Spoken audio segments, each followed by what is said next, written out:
मंगलवार को आयोजित जन सुनवाई में फरियादी द्वारा अपने घर पर बदमाशों द्वारा गोलीबारी करने का केस दर्ज कराया।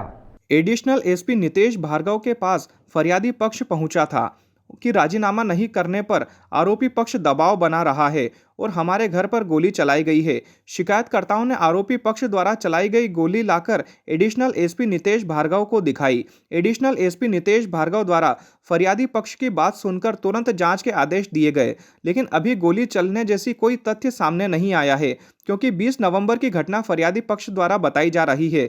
लेकिन 6 दिन बाद अपनी शिकायत लेकर Ujjain police additional SP Nitesh Bhargava ji के पास पहुंचे। उनके साथ हुई घटना के बारे में अवगत कराया गया।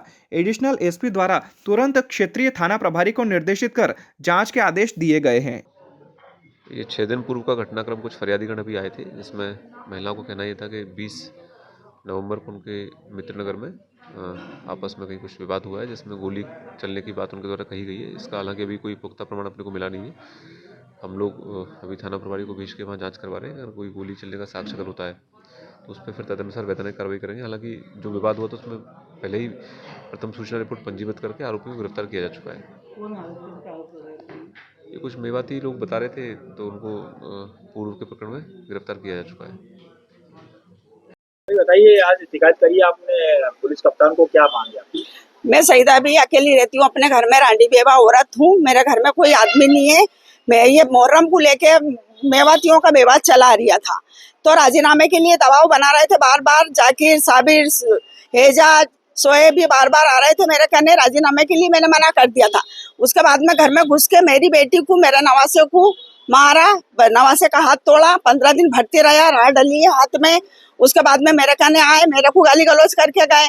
फिर अपने 20 तारीख के दिन सुबह 8:30 बजे, पहले रात में 19 तारीख को गाली गलौज करी, 20 तारीख के दिन सुबह में आए और गोली चला के गए। मैंने एजाज से बोला, मैंने कहा तेरे ये समझियो ना, तुम लोगों ने गोली क्यों चलाई? तो कहने लग गया नहीं चली। मैंने कहा मैंने मेरी आंखों से देखा है, खिड़की के अंदर से तुमने गोली चलाई है, तुमने गोली चलाई। तो क्या तुम कार्रवाई मत करना और मैं इनको समझा दूंगा। एजाज ने मेरे को ये बोला कि तुम कार्रवाई मत करना, तुम मेरी माँ हो और मैं इनको घर वालों को समझा दूंगा अभी। उसके बाद थाने पे हमारी कोई कार्रवाई नहीं हो रही है। मैं थाने पे गई, पुलिस वालों ने मेरी कोई रिपोर्ट नहीं लिखी और आज तक मेरी कोई कार्रवाई नहीं हो रही। जब भी जाती हूँ पुलिस वाले भगा देते हैं, मेरी कोई कार्रवाई नहीं करते हैं पुलिस वाले।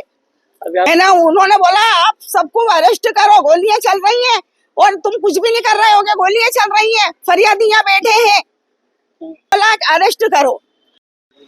सर, हमारे घर के लड़कों को झूठे केस में फंसाया गया। पवन चौहान, आदिल आफ्ताब, पिता मोहम्मद कलीम, इन लोगों ने कोई गलती नहीं है इनकी। इन पे सिर्फ झूठा दबाव बनाया, इनके पैर तोड़ दिए गए और झूठी लूट लगाई गई। झगड़ा ये था, मुहर्रम महीने में घोड़ा निकल रहा था, इस बात को लेके विवाद लगातार चल रहा था। उस बात में हमने इनके ऊपर कार्रवाई की थी, तो हम लोगों को मारा, मुझे मारा, मेरे कपड़े फाड़े, मेरे साथ बदतमीजी की। मेरे बच्चा 14 साल का है, उसका हाथ तोड़ दिया, उसके हाथ में से राड डली है, उसका ऑपरेशन हुआ है। मेरे भाई जावेद को मारा, मेरे भतीजे रेहान को मारा और हम लोगों ने कार्रवाई की तो हमारी हल्की फुल्की कार्रवाई करके अपराधियों को छोड़ दिया गया। उसके बाद लगातार दबाव बनाए थे राजीनामे के लिए। हम लोगों ने मना करा कि हम राजीनामा नहीं करेंगे, तो हमारे घर पे डराने चमकाने आए और गोली चली दरवाजे पे। हमने दरवाजा लगाया हमारी मम्मी ने, नहीं तो हमारी माता जी शांत हो जाती अगर गोली लग जाती तो। मुहर्रम महीने से चल रहा है लगातार। इस महीने झगड़े को 6 महीने हो गए, जुलाई महीने से झगड़ा चल रहा है और सब लड़ाई झगड़े का केस था। बच्चों के पैर तोड़ दिए गए। प्रशासन को इस तरह से अधिकार नहीं, इस तरह से मारा है सभी बच्चों के। ये बस लेन देन करके तोड़ा है, ये थाने वालों का ही काम है सर। और इस कदर मारा है सभी बच्चों के। चीमनगंज था जी सर, हमने सुना है वहीं से हुआ है तोड़पान और बच्चों को मारा और झूठा केस लगा गया लूट का। कोई लूट नहीं, सब अच्छे परिवार के बच्चे।